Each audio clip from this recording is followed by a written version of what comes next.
So we're talking about weed.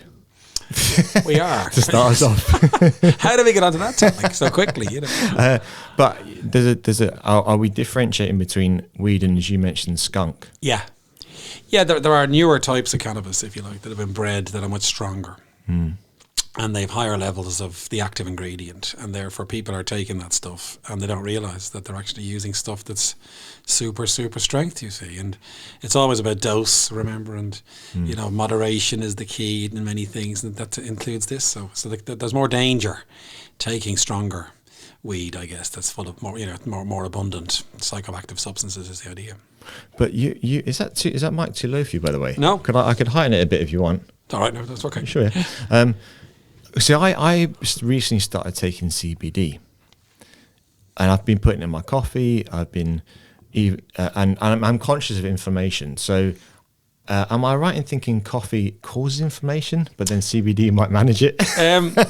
Not as straightforward. Well, caffeine is the other great drug, remember, and the famous Bill Hicks, the comedian. Have you heard of him? His great quote was, "You judge a society by the drugs it uses." And the two that are used in America, you take caffeine all week to make you a productive citizen, and alcohol to forget that at the weekend, and then back to the caffeine again. So caffeine it does affect the immune system. Caffeine, though, there are some effects on immune cells as well. In general, what caffeine does is it makes you more alert, of course, because it antagonizes a thing called adenosine in the brain, and adenosine makes you feel sleepy. So you're blocking that with the caffeine. So that's the main effect of caffeine.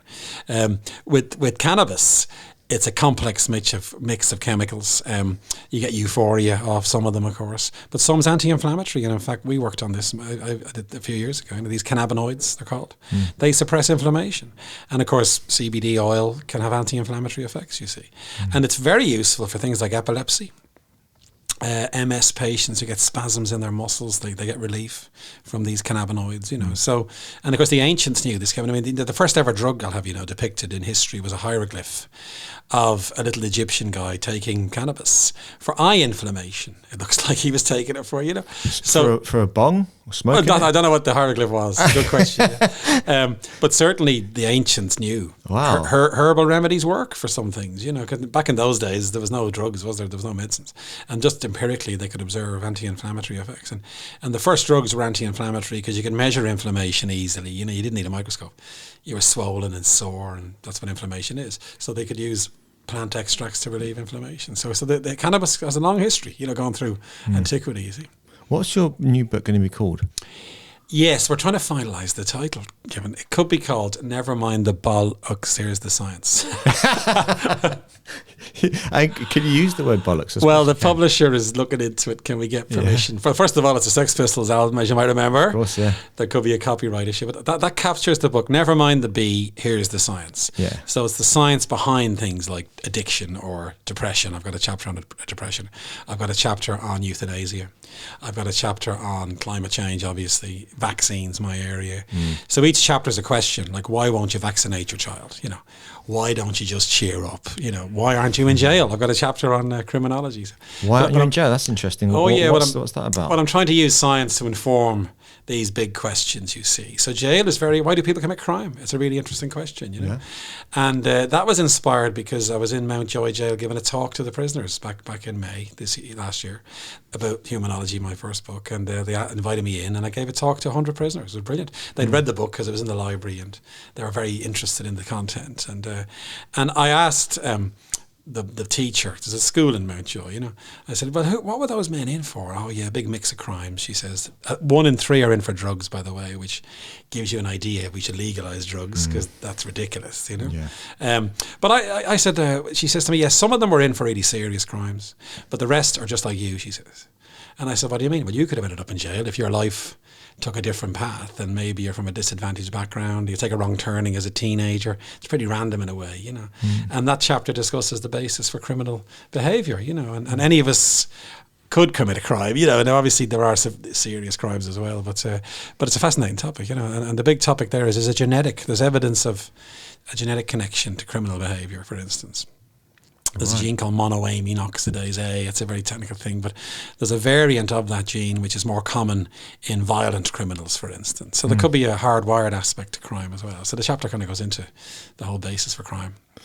I find this area really interesting because of the Jungian theory of integrating the shadow. And I like the thing is, I was talking to you about when I started yoga, and I always felt like I didn't have the right temperament for yoga. I was a bit of a hothead, and I like things to be more active, and I used to be quite impatient, which caused a lot of challenges in relationships. I'd say it did. Yeah. and then I started realizing that I don't actually have to let that side of me go. What I need to do instead is manage it and recognize it, and that fire can be used for sometimes good. That's the thing about a lot of people when they think of yoga, they think everyone has to be calm. Yeah. You always have to think good thoughts, right, and be positive. But the reality is, we think both, and it's just, do you acknowledge that we all have a shadow, and can we integrate it and put it to good use? So criminology is a fascinating topic, but maybe it's just people don't want to admit that they have the ability to be bad. Well, I imagine yoga must be great in prison, isn't it? I don't know how many prisoners do yoga, but you could see it being very beneficial there, couldn't you, in a way? And so I think you're right. I mean, obviously, thought control is the great phrase, isn't it? So I guess if you can master these thoughts and go down a different road, because we're very evolved creatures, remember. I mean, the beauty, I think, of this topic would be we're very complicated creatures in many ways. We overthink things. We're built to be that way. In fact, in Humanology, I discuss different primates. We would be classified as a mildly anxious primate. You see, so like the orangutan, he must be doing yoga all day long. He just sits there in the jungle, enjoys himself. The marmoset is the most anxious primate. He's fidgeting, and we're kind of in the middle. And that's obviously a survival thing. The reason why you're on edge or you're alert is to survive. Because there's a dangerous world out there. And there's the predator prey thing going on. So it looks as if our temperament is set to be slightly anxious. It turns out, we think, and that's natural. There's nothing wrong with that. But obviously, you want to control it and not let it go down too much in that direction, because that can be too damaging, I guess. And I suppose if you don't then have an outlet for that, it's going to come out in different ways. And is that maybe, if it comes out in different ways, what could that manifest as? Well, at the extreme end, there's things like ADHD. This is a real condition, and some kids have attention deficit disorder, and they're buzzing the whole time. And again, that could be partly genetic. There's some evidence of genes being slightly different in those kids potentially, although that can be hard to prove. But there's a whole range, and as you know, given psychologists try to put us in boxes with our personalities, this is stupid, because you can't really say you're definitely an extrovert. We're always a mix, they reckon, in this. So the problem with this is the science behind it can be very flaky, in my opinion anyway. I'm always skeptical of a psychological scientific thing sometimes, because it can be based on filling in a form. So I give it to 50 people and they say how they're feeling. That's hard to control in a way, so it can be hard to pin these things down. But there's no doubt there's different personality types. That we all know that, don't we? And is that because it's how you learn as you're growing up? Is it partly genetic? And then, as you were saying, can you overcome these innate tendencies? And of course we can master. The one reason for success in life is mastery of these innate built-in responses, and sadly some people can't, and then they might end up committing a crime, So, and I'm very sympathetic about that, by the way. I mean, the whole criminal thing is a fascinating topic, isn't it? We all have the capacity to be criminals, and some of us make a bad decision, and then you end up getting in with the wrong group or whatever it might be, and deprivation can be a big part of this as well. So, so these are fascinating topics, I think, in terms of explaining what it is to be human, I suppose. Well, and actually, it's interesting to say that, what it is to be human, because I wanted to ask you, two things. One, we are complicated, so we can't put people into boxes. But also, the journey of humans. So, what has been our journey? You mean in evolutionary terms? Yeah, because I was the other day I was reading about Australia and how. And a quick little, if people don't know this, but Australia, now I could be wrong, so you tell me if I'm wrong here, but Australia was inhabited by what they call POMs, Prisoners of Her Majesty's Service. So British convicts were sent over to Australia to be maybe as punishment or to do manual work, I'm not sure. But essentially they're put on ships from Britain and sent to Australia. So just to show you that some nations have been built on criminals. Hopefully the whole of Australia doesn't hate me now. But this fascinated me to think, like, where have we come from? Like, so my question is to you, Luke, Yeah, what's been the human journey? That's a great example. They've studied that, by the way. So if you have a nation that's descended from criminals, there should be a higher rate of crime in that society if it's hardwired, and that's not the case. So many people who were shipped to Australia were poor. They robbed a loaf of bread or whatever, and some of the Irish rebels were sent there, So it's not the case that they were all psychopathic criminals by any means. They're just like anybody else, and that tells us that criminal behaviour is a common thing among us all, and if you commit a crime, you're just like anybody else, really. So that just proves the fact that the genetic bit is less evident in a sense, and then of course, talking about the history of humans, Australia is a great, the native Australian people. I mean, they are a highly skilled people. They survived in a very harsh environment, remember, and they were at one with their environment.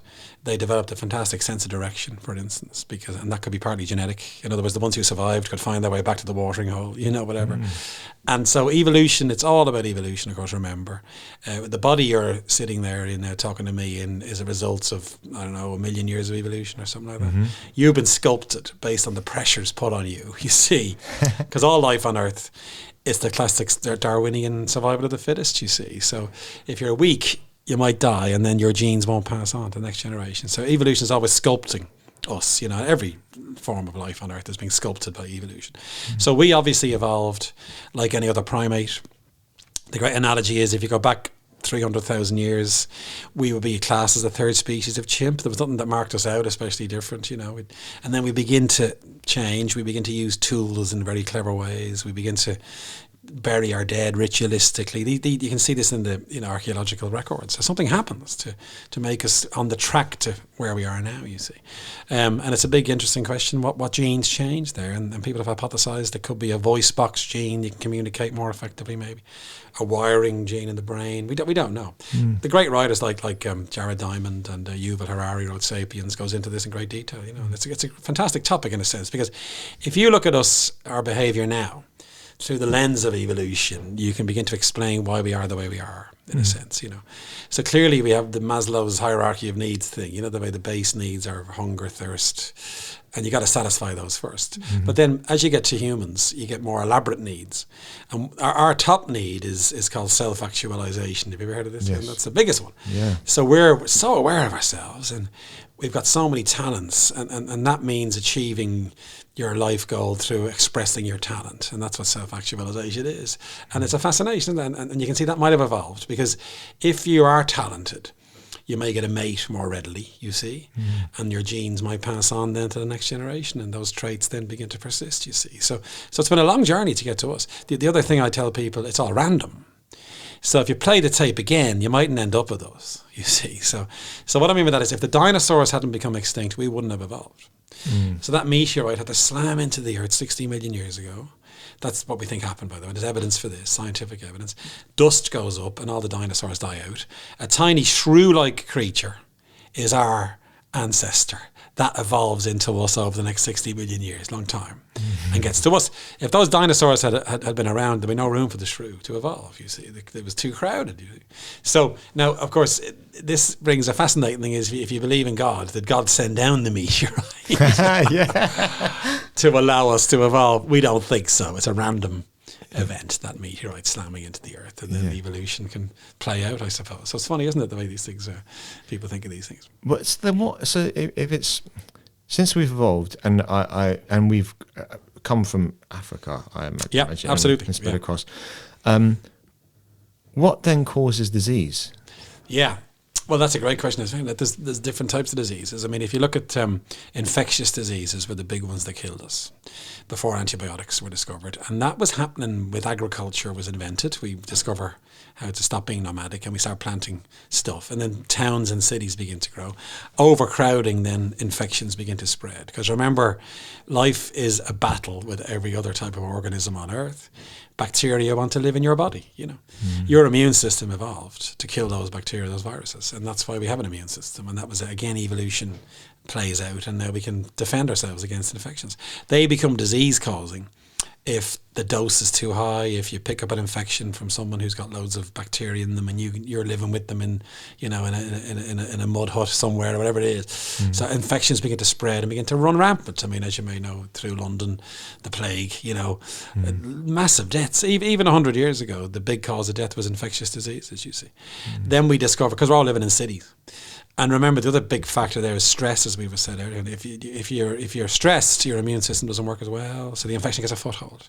So disease is a consequence of either in the wrong place at the wrong time, picking up an infectious agent, being slightly weaker, and your immune system doesn't work properly. Then the disease might get a foothold and then begin to develop.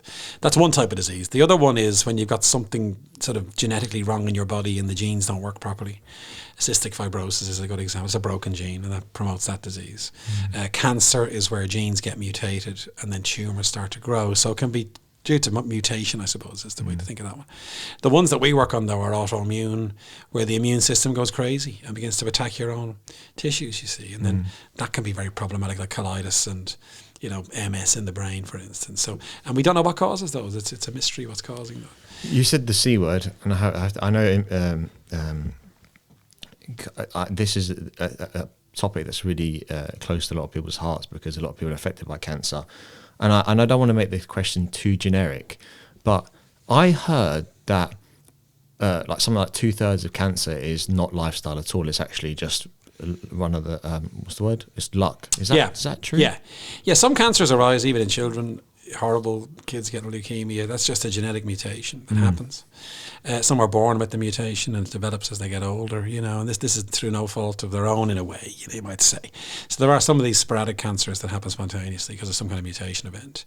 Mostly, though, it is an environmental trigger that causes the gene to mutate.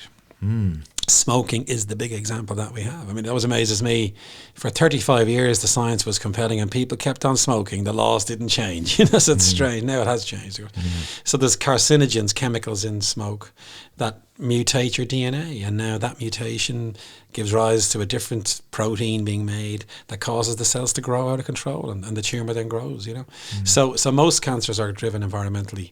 UV light will cause melanoma from sunlight in the skin. Again, that's causing a mutation event, So a lot of them are environmentally driven, but there is a genetic component as well. It's often the two go hand in hand in a way, you see. And then some of the environmental things we can't control anyway.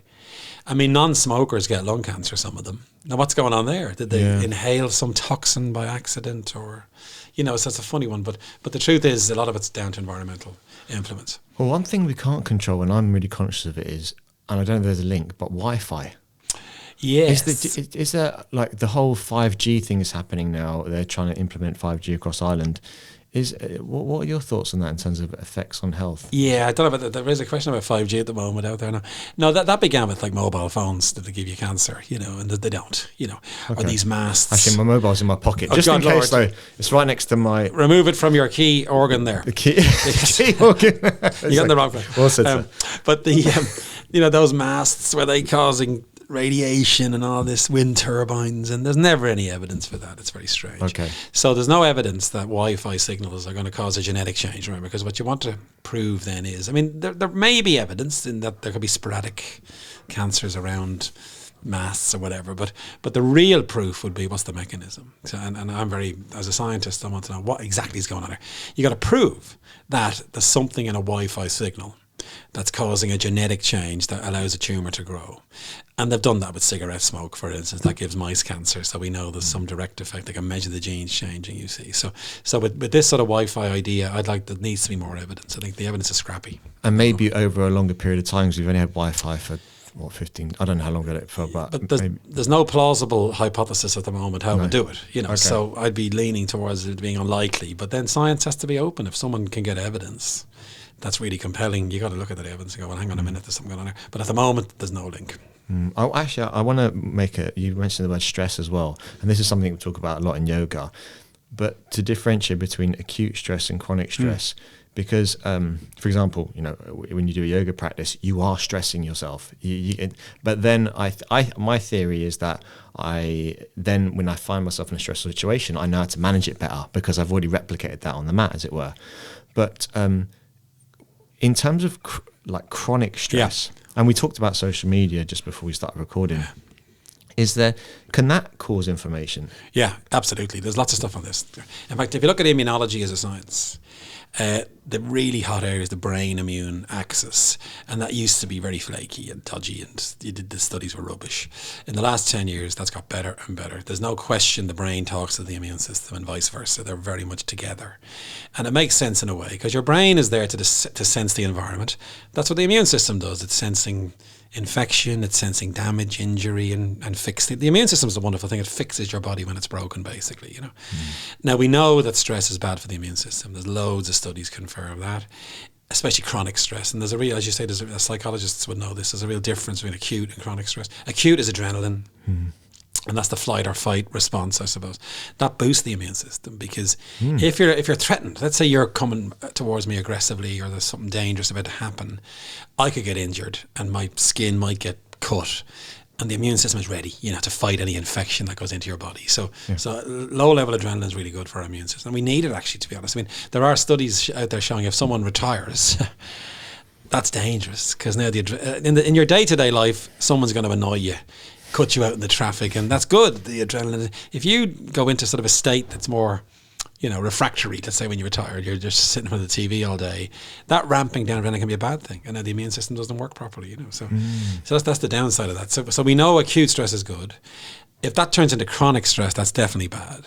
And low level chronic stress, again, increased risk of infection, increased risk of cancer. There's a link with the immune system now not working properly. And you see, remember, the immune system also kills tumours. Its job is twofold. It kills bacteria and viruses, but it eliminates tumour cells as well. And if that begins to ramp down, then there's a higher risk of cancer as well. So, and again, getting back to my previous comment, mechanistically, we think we know it's to do with cortisol. Yes. That's a hormone that comes out during chronic stress, and that definitely limits the immune system. So we've a reasonable scientific basis now to claim that chronic stress is bad, and we limit that process. It's funny you say about like retirement and relaxing and kind of not getting yourself involved in stress. It's a bit like, I have a bath that I just got here, recently installed, and the girlfriend likes to take hot baths. I take cold baths. I do my practice in the morning, then I get in and have a cold bath, and I feel. Initially, I have that. I'm doing it basically because I have no evidence, but I've heard it's good for you, and I feel so much. I just feel better. I don't know. Is there a link between cold therapy and like your immune system? Absolutely. There's great stuff on this now, to be honest. And the Scandinavians have studied this in detail, because they often jump into the ice lake or whatever it is, So, and there is good evidence a cold immersion is good for you, right? And these winter swimmers have been studied a lot, the ones who jump into the 40-foot or whatever. Yeah. Not those specifically, but people have studied this cold. There are a group of people who love going into the cold water in the winter. Very strong immune systems. Now, the question then becomes, why is that? There's two options. The cold shock might be good for you, and your body makes adrenaline, or, you get some kind of shock event that's good for you. Yeah. The second one is social activity. I reckon that's a big part of this. If you go for a swim with your friends, it's a bit stressful, because we're all going to jump in together, and you're talking about it, and then you're distracted from your day-to-day lives in a way, and it gets back to one of the key things I guess we might talk about is the idea of getting your mind into a different place. If you've got to concentrate on the pain of the cold bath, you're not worried. Your worries are going to dissipate. It's like, and that's got to be beneficial as well. So Wim Hof is the key guy for this. He's famous. He's the daddy of this. He's the daddy of that. But there's been lots of good studies done, and it benefits cancer patients, for instance, cold immersion. Right. And again, that might relieve some of the problems with chemo, or maybe even enhance treatment responses. It's great, I spoke about this on the radio a couple of years ago, and a guy in the north emailed me. He's dug a special pond in his back garden, a big pond, because he wasn't near the sea, and people go in every day and have a cold session in the cold lake, as it were, and he says it's very beneficial. So it's something that we should promote in a way. Now, I don't like it. I don't like that feeling. I don't do it myself. But fair play to you. If you're having a cold dunk, it's got to be good. I do 10 breaths. That's my. That's my. Do you do a show on Newstalk? I do. With Pat Kenny. I'm on with Pat. But I do that because what I've realised, Luke, is that my dad, who's actually downstairs doing the work, and his dad and all my forefathers, they were all manual workers, or they all did something with their hands.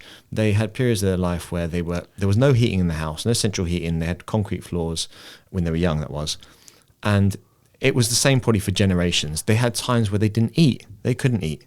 And what I think, and I don't know if this, again, I have no evidence on this, but that I tried to practice not eating, not in taking periods, and it's very difficult because I get bored. I'm like, that's my hobby, making sandwiches or whatever. I need a Mars bar to cheer me up. Exactly. So the cold, that's great to hear about the cold, because I was thinking, am I just being a nutter here doing this? But what about not eating, as in like not starvation, but fasting? Well, again, you've hit the nail on the head. I mean, it's no coincidence that certain religions recommended fasting, remember, because again, the ancients kind of knew that might be beneficial, you see. And the evidence is strong. So if you have caloric restriction, we call this, by the way, if every second day, if you don't eat or whatever it might be, that's very beneficial for our body as well. And again, it gets back to the evolutionary question. So we evolved to live on the savannas of Africa. And what that meant was you cut the antelope or whatever, and you ate it, you gorged. And then you ran to get to the next antelope, and that might be a day later, and you'd be hungry the next day. And so the natural, our bodies are kind of built to have periods of hunger and periods of being full, and if you replicate that now in the modern world, the view is that that's going to be beneficial, you see. And there's loads of studies on restricting calories being beneficial. It's incredible. They've done it on humans, they've done it on primates. Now, obviously, some of the animal work isn't fantastic anymore, but they've proven it in animals. Benefits them tremendously. It slows down the aging process, for instance. Your tissues are aging more slowly if you restrict calories. So there's something going on there. And in fact, my lab at the moment, we work on this. It's called metabolism and how our bodies handle nutrients. And biochemists have studied this for a long time, and how you make sort of fuel and how you burn fuel and stuff, and you release energy from carbohydrates. That's classic biochemistry. The immune system burns fuel as well, remember. And if you overeat, and if you're obese, that really irritates the immune system because it goes into overdrive. It's like you're feeding it too many Mars bars. And then there's an exhaust fume comes off, and that's damaging for your tissues. So hence, if you starve yourself, the immune system quite likes that. It kind of ramps down and recovers from the fight, I guess, and then gets better. So it's a very interesting area, and there's very good science behind it, which is good.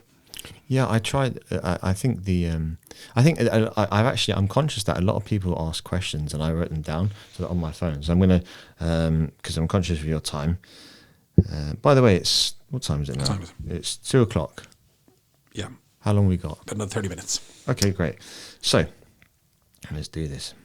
Because I'm just being selfish asking questions. Go ahead. I don't mind.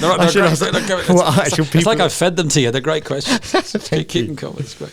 I do want to talk about cannabis again, just because I think also the political side of that and what's happening in Ireland.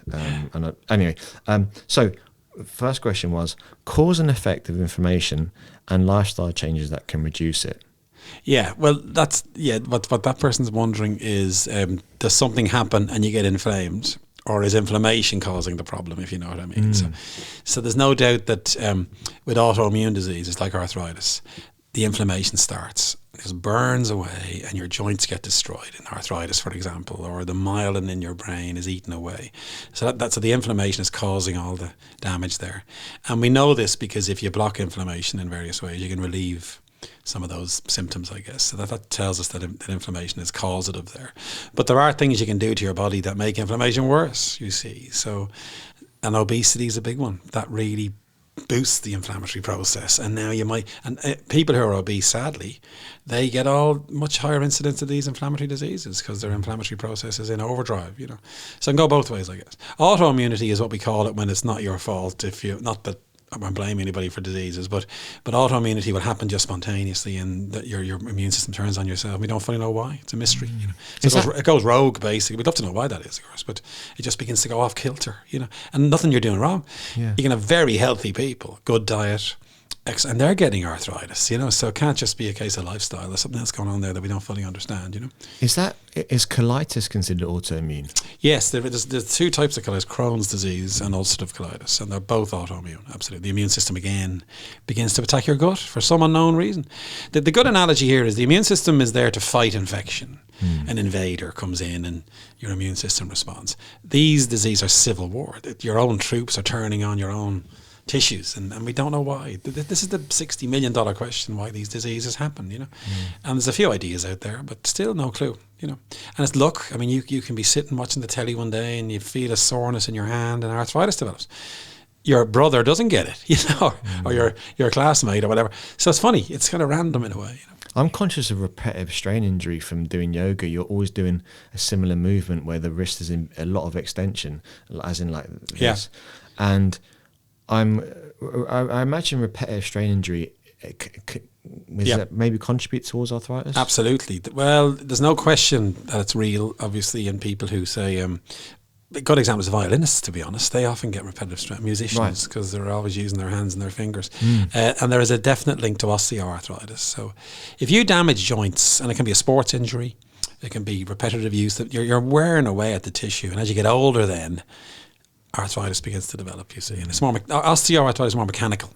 Rheumatoid is where the immune system is really out of control and beating up the joint. Osteo is more like a mechanical thing when the cartilage begins to wear away. But there is a link to overuse. And is there any studies on that? Well, I hate to question your yoga profession, I might put people off. But is there any evidence that people who do yoga are inclined to get repetitive strain injury, I wonder? No, the only thing I've seen is that there was a thing on the BBC website before Christmas about hip surgeries in yoga, and that people are doing essentially too much stretching of the hips and not enough strengthening. Right. And because there's flexibility is, I'm trying to say this word, fetish. It's like a fetish. Yes. Fetishized. Yeah, right. Basically, people, you know what I mean? They obsess over flexibility. Obsess And like, I want to get and they keep doing it, and all that. And you're pushing yourself to a point where you can't. So this hip surgeon from the UK was saying how this is a big problem, and he sees a lot of people who do yoga getting hip surgery in their 40s, replacement hips. Well, one thing we know for sure, moderation is your friend always in everything, let's face it. So if you overdo anything, your body doesn't like it. And that's got to be the message, I suppose. Like, I'm not a great man for exercise. I walk everywhere, which is my main way. But these famous marathoners who drop dead in their 50s, and I go, ha. Not to be cruel. But, and the only reason is they're overdoing it. They're doing too many marathons, and your body's like a machine. If you keep battering away at the car, it's going to break down, so moderation is the answer.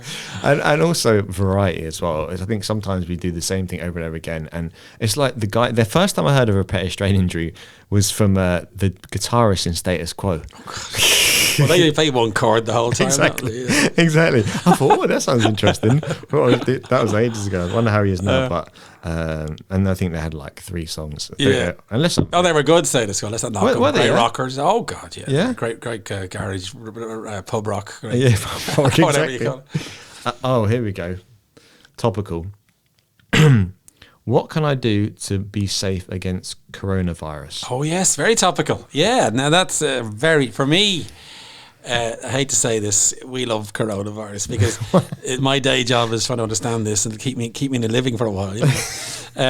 Well, it's a strange one. This a brand new virus. Now, of course, when a new virus emerged, I was in Rotterdam last week at a conference with a world expert on coronaviruses. Oh, it was fantastic, and he was telling me all about it. Now, SARS was the previous one. Remember SARS? A few years. Was that from China too? 2003. Yep, that was 2003. There was MERS in the Middle East. That was a similar family. And they've looked at these closely. And this is a new one. Now, if it's new, you got to be alert because maybe it could be dangerous and be more damaging. So far, it doesn't seem to be. I mean, it is causing a certain amount of fatalities. The numbers are still tiny, though. It's every day in the news, 500 have died. Sure, thousands are dying by falling down the stairs in China every day. It's very strange how we're now obsessing. And there's politics here to dig in economically to the Chinese, partly, But it's like any respiratory disease. So it's like flu. Flu is much more dangerous, by the way, at the moment. Although there is one concern that there's a higher fatality rate at the moment in the coronavirus outbreak than regular flu. It looks like slightly more damaging. But the people who are dying are inclined to be older people who've got other diseases, you see, and their immune systems don't work properly, I suppose, because they're older. So, but in general terms, most people, if they get infected, they'll fight the infection and get better. So nothing to worry about here at the moment for definite, you see. But then if you're a virologist, you got to look at it because it could mutate and get more virulent. It's unlikely, very unlikely, but still there's a risk of that maybe. And until we see it in millions of people, say, you can't predict the full damage it might do. But at the moment, it's not really a concern. And the World Health Organization are criticizing countries now, saying, don't be attacking the Chinese here. You're stopping them traveling. That's not really, acceptable in a way. So at the moment, it's one to watch, but it's not a huge concern. I lived in Korea for a while, and every time you went into the school, you would use this alcohol thing on your hands. People wear surgical masks, and I had read before that you're killing the good bacteria, and therefore you're sterilizing the whole lot. Yeah. But that's that's a good one. I mean, there's no one big question if you're an immunologist as well, among the many questions. These autoimmune diseases are on the rise. The incidence is growing. And a good example is asthma. That really has gone up a lot in the last, say, 30, 40 years in people. Really? And it's a common disease now in schools. There'll be kids in the class with asthma. And that wasn't the case 30, 40 years ago. Like our dad's generation, they didn't see much asthma, strangely. There were some cases. But so why is that? And colitis is going up. They're all on the increase. So something's happening in the environment. And the best bet is we're too clean. So if you don't expose a baby, especially actually children, to dirt occasionally, the immune system doesn't learn, And it's like any other education. The immune system has to tell friend from foe. If it never sees the foe, it might start to react on you, So in other words, we think it's to do with education of the immune system. So a bit of dirt is good. Now, I'm not talking about serious dirt. I'm talking about go and play in the garden or eat soil. There's studies where they've given kids little bits of soil, right, and that will protect them against asthma later in their lives. It's amazing. Wouldn't that contain potentially bits of feces? That's the worry would be dog feces, not great. Okay, but it turns out being on a farm is great. And it's regular cow dung, I suppose. Farm animals, their dung or whatever, little bits of bacteria go into your system and then trains the immune system, you see. So it's a very active area. It's called the hygiene hypothesis, because being too clean then is bad. So if you spray all the surfaces and you're using all these things, no, don't do that. Now, clearly, if you're older and you're in your 70s and you might get exposed to a virus, then you might wipe surfaces for that person because they're immune. But if you're a regular, healthy individual, you don't need to be wiping surfaces. It's over the top, Do this? I was telling someone that you were on the podcast, and I was saying about how this person is pregnant, and was saying about how to be healthy with your immune system while you're pregnant. And then I mentioned I think it's probably good to to be outside a bit, and they said that goats cause miscarriages. Have you heard this? No. Okay, all right. That was it. That was the bold statement. Goats cause miscarriages. Yeah. I said, okay, well. Is that person part of the anti-goat league that are trying to get rid of goats? I'll tell you one thing, Kevin. They've done a study where women who are pregnant, who live on a farm, just living on a farm for 3 or 4 months, the chance of their baby having asthma is lowered. Isn't that amazing? There's statistical evidence for that. So the advice to your friend is spend a bit of time at a farm. Yeah. Because again, even in utero, the fetus is learning and the immune system is developing, remember. So if a bit of dirt goes in there, that's good. So that's beneficial, I guess, in a sense. Yeah, so don't be too clean. Basically. Don't be too clean, is the idea. Yeah, exactly. Yeah. It's come up again. Well, I actually someone asked about causes of cancer, but we spoke about that. Oh, here's one.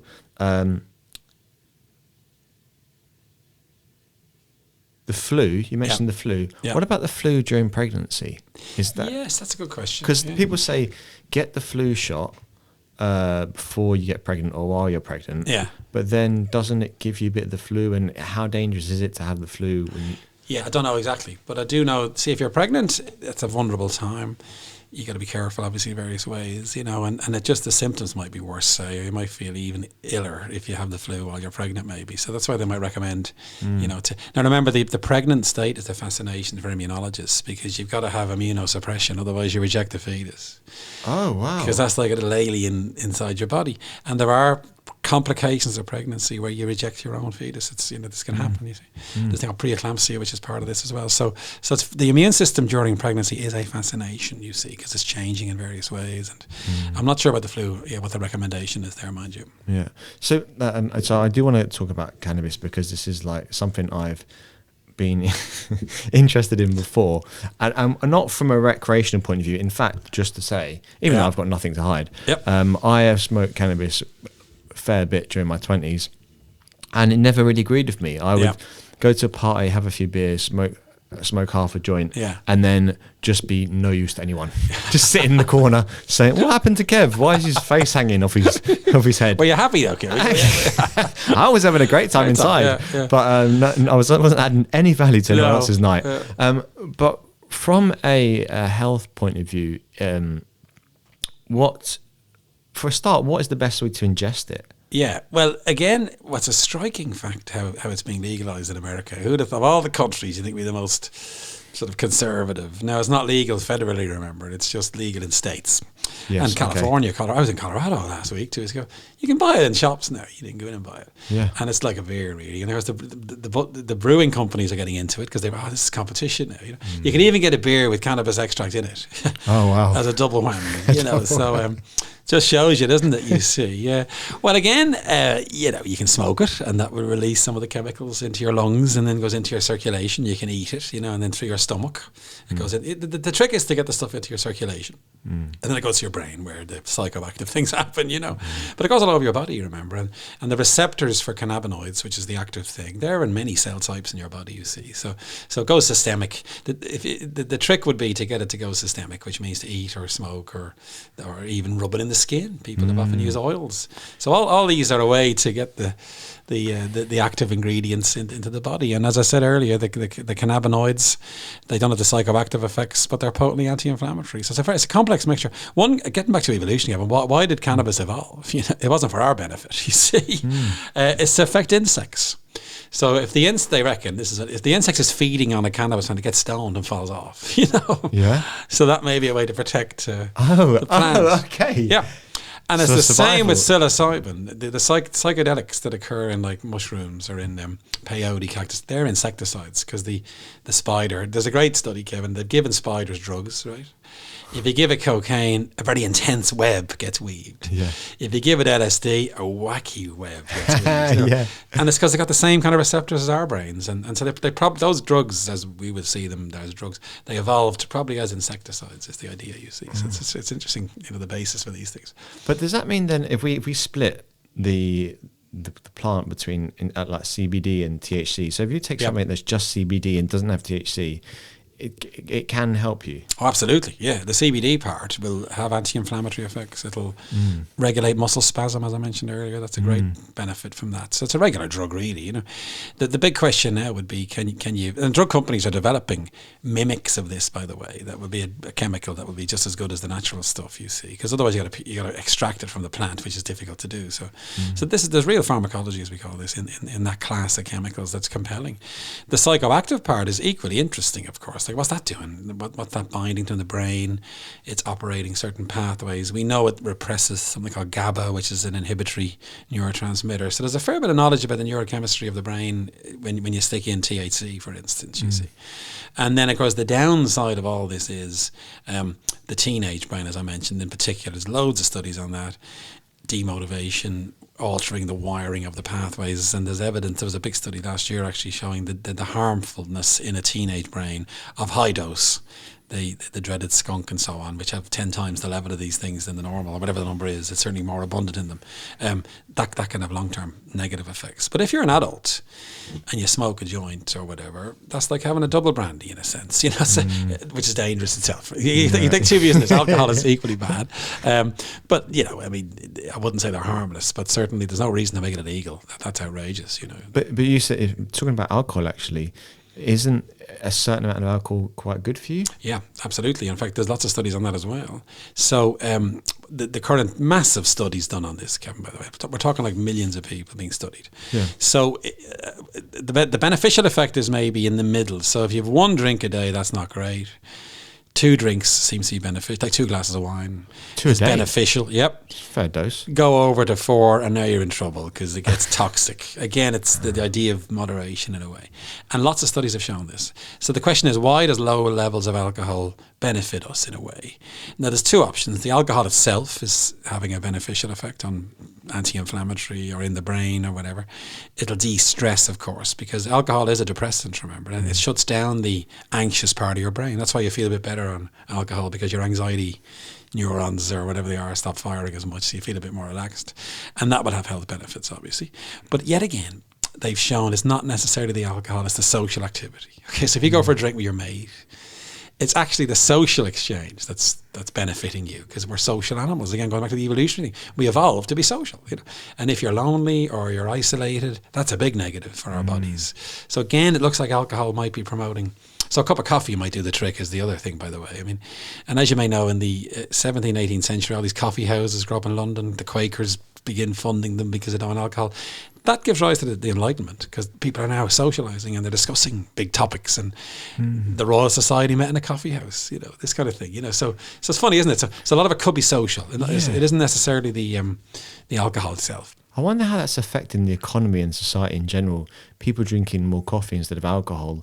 Like, are people just way more productive now? Well, there's a great quote there. Yeah, I have my new book. Have you heard of Bill Hicks, the comedian? He was a very funny guy. He passed away of cancer, sadly. Yeah. He said a great thing. He said, you judge a society by the drugs that it's using. Okay. Yeah. So American society, you work all week and you drink caffeine, coffee, to keep you productive. Yeah. At the weekend, you drink alcohol to forget the week. Or, I'm paraphrasing. And then you go back into it again. You know? So it's funny, isn't it? Yeah. So coffee, for me, I need coffee. I mean, in the morning, little fix of caffeine's great. Get you going, you know. But also, altering your consciousness is fun as well. Absolutely. God damn it! I mean, like, I've when I was younger, I've done, like, you know, cocaine, ecstasy. I mean, I wasn't like every weekend or even every month, but I liked to have a good time, and it meant I didn't want to never be a party people and have good experiences. Yeah. So, and that was great. So now when I sit down and I have my coffee in the morning, you have that moment where your consciousness is slightly altered. Very similar to if you do a very deep breathing practice in yoga. Yeah. Changing our consciousness is a bit of escapism. It's a bit like watching Game of Thrones, maybe. I don't know. Absolutely. And remember, getting back to evolution, we get bored very quickly, us humans, because we're very intelligent and we need to be kept going, and we need to have our thoughts in various ways and so on. So we get bored. So often recreational alcohol use is to do with, have a good time and get your mind into a different place.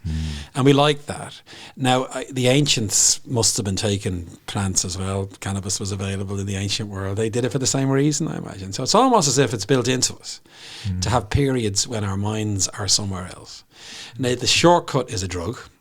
And heroin, remember, the great study is heroin mimics the same pathway of falling in love. Could you believe it? No way. So they've taken people who are in love in the early, as you may remember yourself. You know when you fall in love first. If you stick someone in an MRI machine, image their mind, their brain, with this thing called MRI, that's measuring brain activity. Bits of the brain light up. If you show a photograph of the person you have a crush on or whatever, or you're in love with, the same part of the brain lights up if you give someone heroin. So, and that buzz you get from heroin then is a bit like falling in love. Isn't it strange? So drugs are a shortcut. The trouble is they can be too strong and they can overdo it, and the addiction thing kicks in, of course, which is something else that's a big concern for us all, remember, and some are prone to addiction.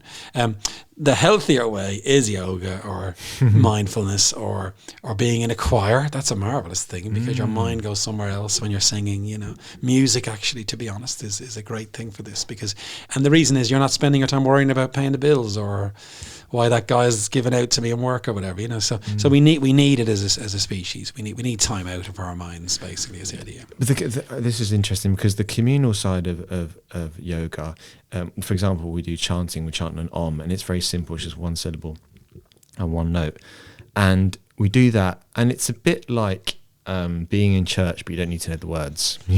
Or singing a football song when you're watching the game, and when you do that, initially there's a social awkwardness of it. You know, what the hell is this all about? But then you start to look forward to it because it's like you're singing together, but you don't need to be able to sing. And I found now music and singing is being, I see it a lot more in yoga in Ireland. People are doing that. People are meeting up for what they call kirtans, which is basically a choir. Is that right? You sit around and you sing.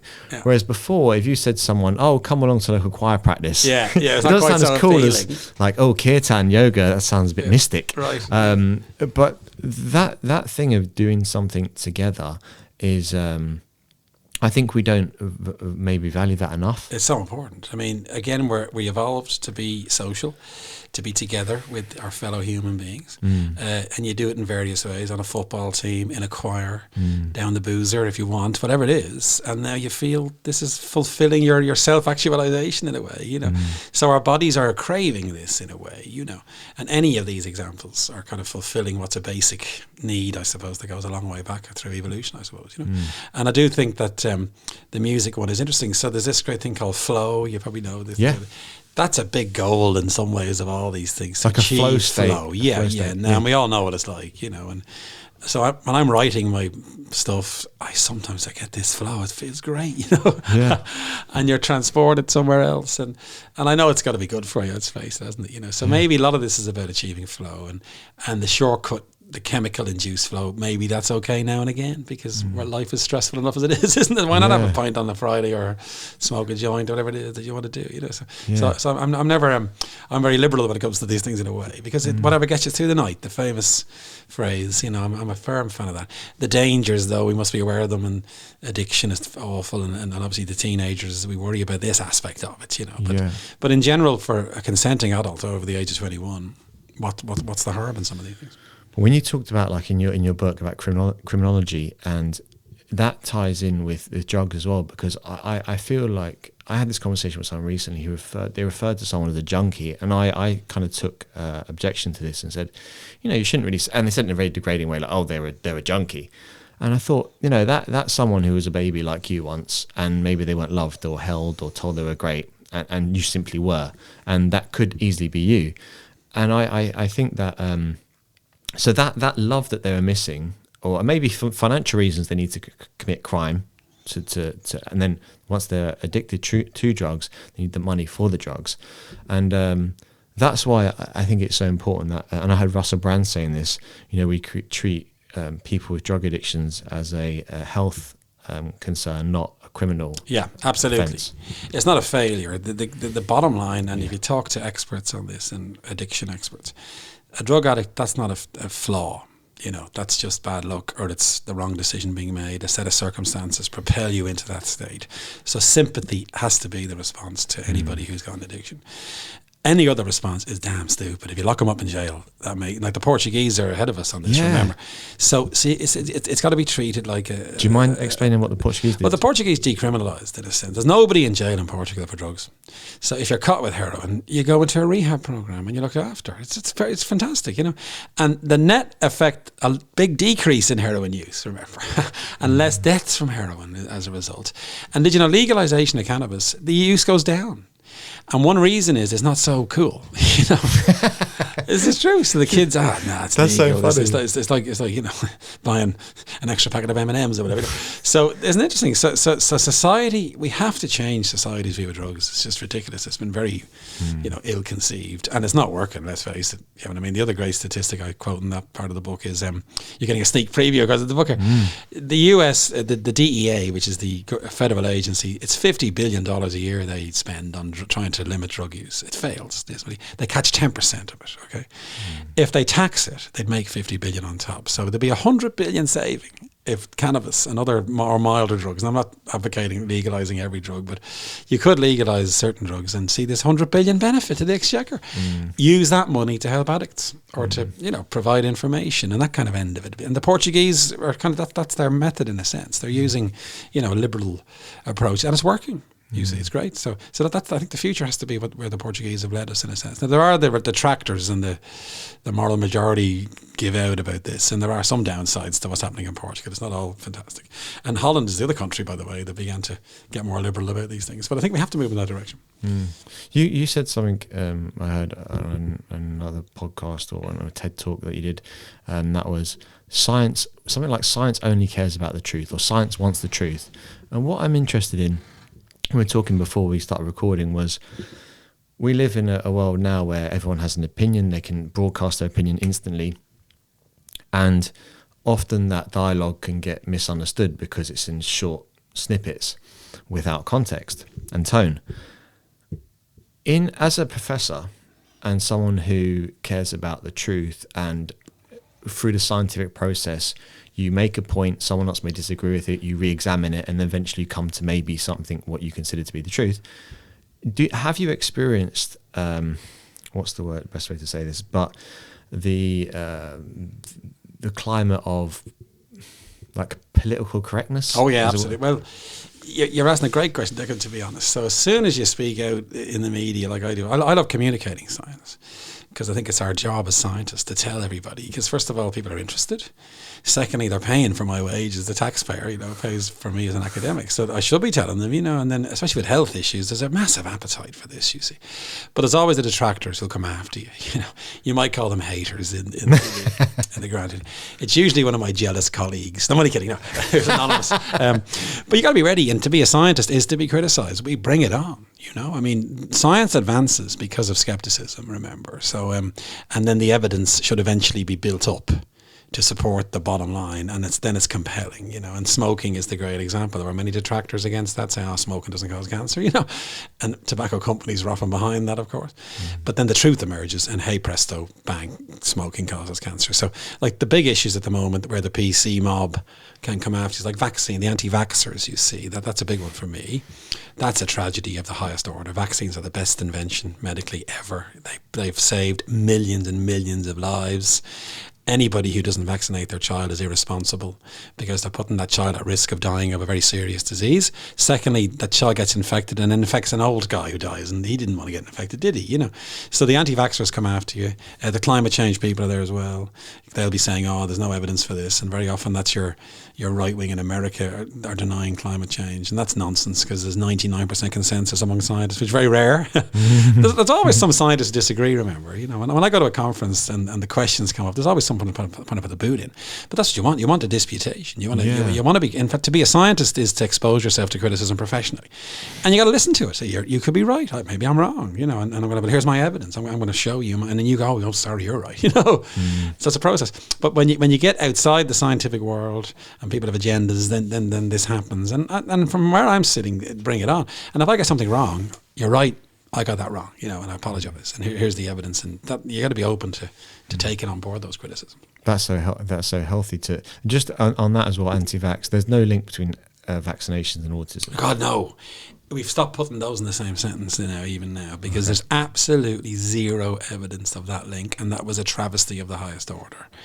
A guy called Andrew Wakefield did that, and he's now living in America with conspiracy theorists or whatever. No, that was a shocker. Now that has directly given rise to many deaths from measles, and measles makes kids go deaf, remember. But before the measles vaccine was approved in the 60s, there were special hospitals in London for deaf kids who became deaf because of measles.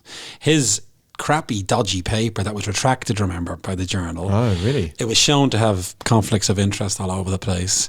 That has given rise to a public health scare. So it's a really bad one. And of course, parents are terrified of these things, and you can understand why it would give rise to anxieties and so on. But there's no evidence. Zero evidence. The Swedes were the first. That could have been true. The paper gets published.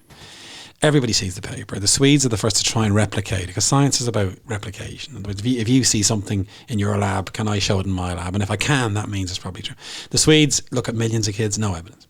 So it unravels very quickly then. But the trouble is, if you're a young mother and you've got a baby in your arms and you even see a one line of, I don't like the look of that, And then, of course, the anti-vaxxers are very clever. They've got ways to use bots and social media. It's a big thing, So my job is always to say, you're wrong as an anti-vaxxer. You're definitely wrong.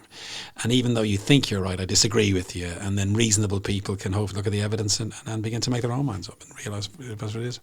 So that's people outside of, say, the anti-vaxxers, for example, like disputing certain things. But have you noticed a change in the people you're actually teaching, like the students, in terms of certain things you have to phrase things a certain way? Have you noticed that at all? Not really. I mean, if you come to do a science degree, you got to get with the program in a sense, and if you're going to say something to me, you've got to back it up with evidence, and that's the way the world is, I guess you got to be more careful about other issues in society, and I've got a chapter in the book, Why Do You Still Think Men Are From Mars and Women Are From Venus, which and the overlap between men and women, there's almost no difference between us. But there is a physical difference, obviously. Yeah. But in terms of, say, mathematical ability, there's no difference. And there was thought to be, remember, that wasn't because girls weren't getting educated. It was the patriarchy was keeping them back, you know. Yeah. So issues of gender and those issues are very important because they're very serious in many ways. So you got to be more not circumspect, but more respectful of people, I suppose, is what I would say there. You know? But in terms of other things like vaccination, like I would never have I haven't been in a situation where someone in one of my immunology lectures went, I don't believe in vaccination. It's almost like in a religion class saying I'm an atheist, I suppose, or something like that. You know? Not quite. We know what I mean. Yeah. So they've bought into it already, these students, hopefully. So I haven't really seen much of it in that direction. So what stage? So you haven't named the book yet because obviously you're going through copyright stuff. But what stage are you at now with it? Is it done? Yeah, it's nearly done. It's a lot of work. This particular book, it's all about using science to inform the very things we're talking about, you know. So I got to make sure the science is correct. I did endless cross-referencing and checking facts and all that. So I'm at that stage. I've just done the second last chapter and I've done all the referencing now. One chapter to go. I've sent each chapter to a real expert, by the way. Now remember that one risk is, given I'm not an expert on climate change. I'm an immunologist, you know. Now I'm a scientist, so I can bring my scientific know-how to the debate, I suppose. But I've sent each chapter to a real expert. They're sending me their comments. I sent the crime chapter to the former governor of Cloverfield Prison, who's a friend of mine. So he's going to come back now with comments on the crime. Now, my main reason there is, are there any facts that are wrong? Because remember, you get things wrong, and scientists, you misquote something or you get the wrong end of the stick. So is it factually correct? And secondly, is it egregiously offensive to anybody? Because I don't want to offend anybody either, you know. So I'm being careful in terms of some of the phrasing and so on to make sure it's purely based on science, you see. So that'll be done next week, I hope. And did you have to do that whole process for the other two books as well? I mean, one was a children's book. Yeah. So. Yeah, I did. I did actually. With the first book I did, I sent the chapters out to experts and they came back and there were mistakes. I hate to admit it, and I was very happy to correct those errors. The kids one, I sent that to more like school teachers and educators because it's an educational book as well. And again, there were a few errors. So like with the best will in the world, Kevin, I'm sure you've come across this yourself. Whenever you've done it, then you do make mistakes, you know. Yeah. So you got to correct them. And if you're a scientist, you go, yep, hands up, that was an error. I read something wrong. That's why you got to cross-reference, because you might read one report, another one contradicts it. So which is the truth? And you try to read the stuff and come to some kind of bottom line. Each chapter, by the way, has a musical quote at the start that captures the essence of the chapter. Oh, nice. And my bottom line. You play, don't you? I do. That's one of my hobbies. And my bottom line, you know. So for example, with the vaccine chapter, that's obvious. Vaccinate your kids. The evidence is compelling. Everybody agrees. You know, all the health agencies, all the doctors say vaccinate. You know, the start of that chapter is an Ian Jury quote. It's a bit controversial. So Ian Jury had polio. You know. Yeah, he had one leg.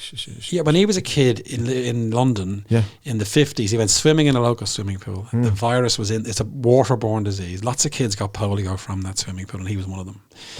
And he wrote a song called Spasticus Autisticus, you see. And it was very controversial because spasticity is part of having polio, you know. Yeah. And the autisticus is the autism question. So I quote from that song. And they might cut that out because either for offending people or copyright reasons. Right, yeah. But I've tried to capture the essence of each chapter in in an opening quote and then a bottom line. So hopefully that will resonate with the readers. Yeah, well, and is there a release date? September is the goal at the moment, yeah. So, and if people want to, sorry, go on. Well, the thing is, it'll be it goes to the publisher next, and they start editing, and they have which is wonderful, by the way. Gil are great, the publishers, and they'll make recommendations and suggestions, and then there'll be illustrations done by an artist, hopefully, and then it'll be ready for the Christmas market. So that's when you make most of your sales, you see. So I get you. My current fear is they'll go, oh, we don't like half of this. Can you go back to the drawing board? Or, you never know, you know. But at the moment, that's the target. And if people want to, I was going to say witness you, but if people want to go and see you to speak, because I've watched both your TED Talks and countless things, videos of you online, but if they wanted to see you speak and they weren't an actual student, are you doing a tour or something? I do. I often give public lectures. I'm giving a talk in Bray, my hometown, in about 4 weeks, near the Sea Life Centre there. So if you look at that online. So that's beginning of March then? Yeah, that's right. Yeah, so I think it's 3 weeks away, for instance. So I'm also giving a talk in Kinsale. Another place has asked me to speak. So I get asked to talk about these books and things. So I'm often available for these sorts of semi-gigs, I suppose. You know, because again, my mission, is to be a scientist, but it's also to tell people about science. That's a key part of what I do. We need the fun. Like America has Neil deGrasse Tyson for astrophysics. Astrophysics. That they do. Yeah. So we need someone who's like entertaining and also intelligent. So thank you for doing that. That's the trick. For bringing that. Trick, yeah. Luke, that is an hour. That was an absolute pleasure. Thank you so much. Thank you very much. It was great. Thanks for all the great questions. Superb. Thank you.